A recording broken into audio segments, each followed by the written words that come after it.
Brenda. Welcome back. We are so excited to do another episode of Mondays with Mom.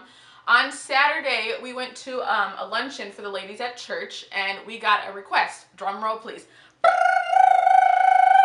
Tiffany had given us so many compliments of the videos, and she loved it. And she wanted to know a little bit more about Mom and her story. So kind of just like her testimony and kind of how she followed the Lord and got more strength in the Lord, and how she got like stronger in her religion. So we're just going to talk a little bit more about that, and that's it. So you want to read the question from Tiffany, and then we'll get started? Yep. And by the way, we got a lot of positive feedback at the ladies' brunch. So thank you, ladies, for your support and all the positive feedback. Thank you. So Tiffany wanted to know, how did I come to know the Lord, and then how did I stay seeking Him as a single mom? So as a child and during my childhood, church wasn't a thing that we did as a family. We went to church on holidays and then funerals and weddings. So, you know, I knew there was a God and that sort of thing, but I wasn't really deeply rooted or strong believers that attended church on a regular. But my family, you know, we celebrated the holidays and that sort of thing, and went to church on those during those times. And then when I was 19, I had gotten into a relationship, left home because I fell in love with someone who was not a very positive person. I learned a lot of things in that relationship from the time I was 19 to 22. His best friend was a crack addict, so I got to learn a little bit about that and the struggle with that. It turns out that I had known his girlfriend from junior high, and so and then later he passed on from drug use.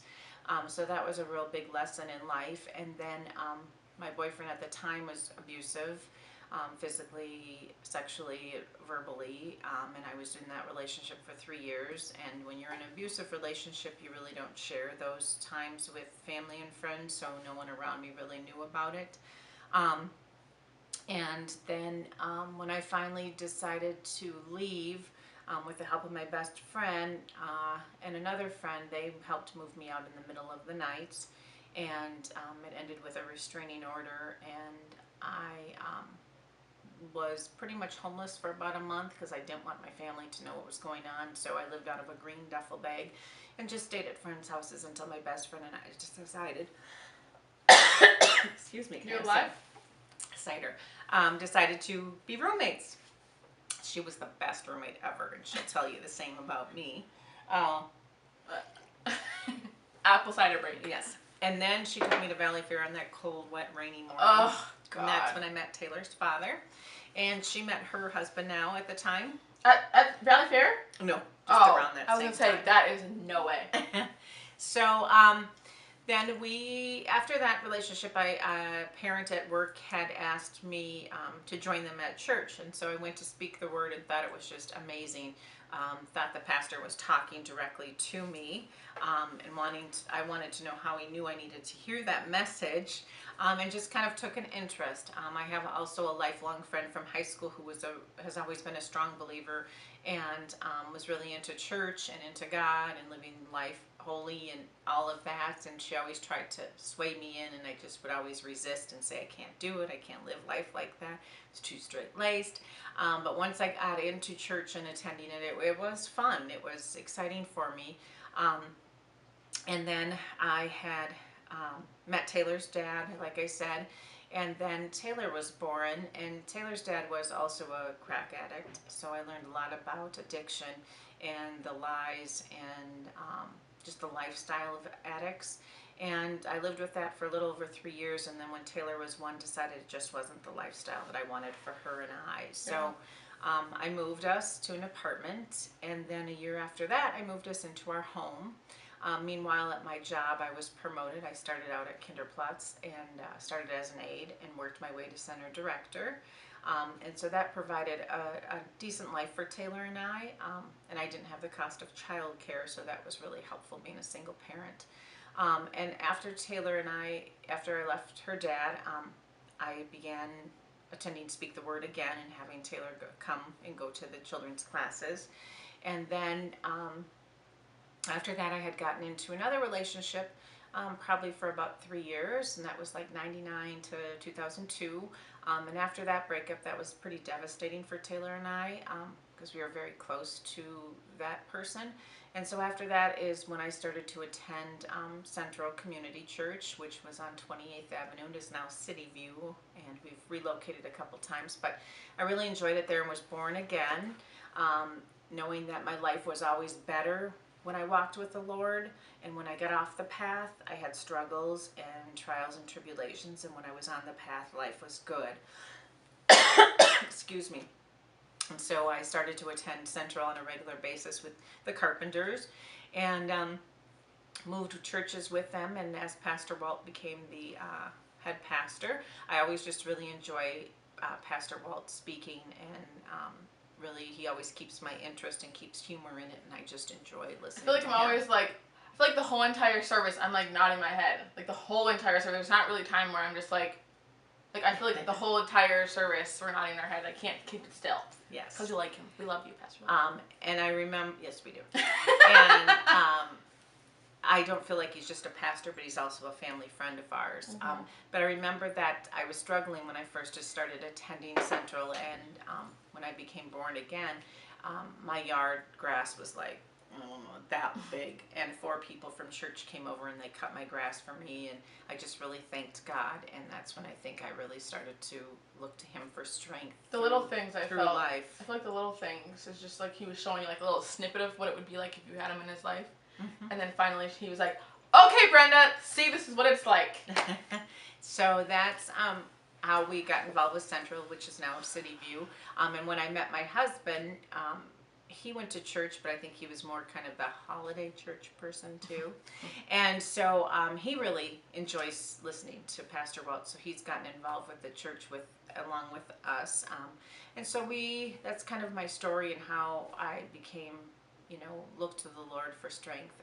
A lot of praying, a lot of conversations with God, reading the Bible, talking to the Lord, just kind of feeling where he wanted me to be and the strength that he had given me. And then I think also instilling it in Taylor that she got to see the difference of lifestyles with God and without God. Yeah. And so I think it was really a good foundation for her. I think it's been a good part of her morals and values. For sure. And has just really strengthened her as a young woman and given me the strength to lead by example and be a positive role model for others. Because without God, I don't know where we would be with everything we went through in life. In 2007 and 2008, there was like a span of like 3 deaths. A cat died, us closing the daycare, and what else was there? But during that time, it was just a really hard time for us. My mom and I were super close with my grandpa, her dad. So when he passed away, it was like our whole world was crushed. And looking to the Lord and saying, we need your help us. Of course, at the time, you're like, why did you do this to me? But there's a reason for everything. You just might not know it at the time. So I think praying to him and just looking to him for guidance and strength towards that hard time. It still is hard to this day. We miss him every day. But I think God has helped us a lot with just accepting it and just carrying on his legacy of Papa. So. At the same time of that grief, I had the daycare, which I was in for 22 years, and had to start a new life with a new career, not knowing what I was going to do, because I knew I was going to retire from daycare and pass it on to Taylor. So when that whole path changed, I really had to seek the Lord and look to him for guidance of what do you want me to do. And following him now, I have a job that I just love. It's not even like a job. I enjoy going there every day. I get to schmooze all day. It's more like her friends, I feel. It's more like your friends than it is your job. But yes, she does work, okay? Yes, I do. So I learned that when I wasn't on the path with God, I learned life lessons negatively through trials and tribulations. And when I was on the path with God, it was always good experiences and positive energy in that pathway. I would definitely say that I would raise my kids the way that my mom raised me, in the church, and just like from the littlest thing that you can even think about of raising a child. I would do it the way that my mom raised me because I felt like there was no other way, and I could tell the difference of when we were with Jesus and when we were not, when we were on the path with him and when we were not. It made a huge difference, and I want to show my kids that as well. Well, they'll know nothing better than that because we'll just do it as they grow up. So right.